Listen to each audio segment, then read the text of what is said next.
Hi நண்பா, இன்னைக்கான breaking news பாத்தீங்கன்னா, வேலை செஞ்சவர் வீடு வாங்கிட்டாரு. வேலைக்கு வச்சவர் நாலா பக்கமும் கடன் வாங்கி கிட்டத்தட்ட 10 லட்சத்துக்கு நஷ்டமாயிருக்கிறாரு. இவர் பாத்தீங்கன்னா ஒரு காய் கடை ரன் பண்ணிட்டு இருக்கிறாரு. திருநெல்வேலி மாவட்டத்தில் இருக்கிறவர் தான் இவர். ஏழுமலை மெட்ராஸ்ல ஒரு வில்லிவாக்கலன்ற ஒரு மெயின் ஏரியால ஒரு 3 பிரான்ச் வச்சு நடத்திட்டு வர்றாரு. இந்த கடையை ரன் பண்றதுக்காக பாஸ்கர்ன்ற வேலை செஞ்சிருக்காரு. அவர் நல்ல வேலை செய்யறத பார்த்துட்டு 3 கடைக்குமே இன்சார்ஜா போட்டுட்டு போயிருக்காங்க. ஒரு நல்ல பிசினஸ் ரன் ஆயிட்டு இருந்திருக்கு. ஒரு கட்டத்துல இப்ப 3 வருஷமா பிசினஸ் படுத்துருச்சு.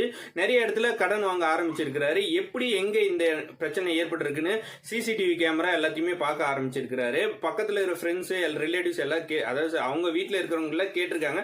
யாரும் நான் எடுக்கலன்னு உடனே ஒரு கட்டத்துல சிசிடிவி கேமரால பாஸ்கரை பிடிச்சிருக்கிறாரு.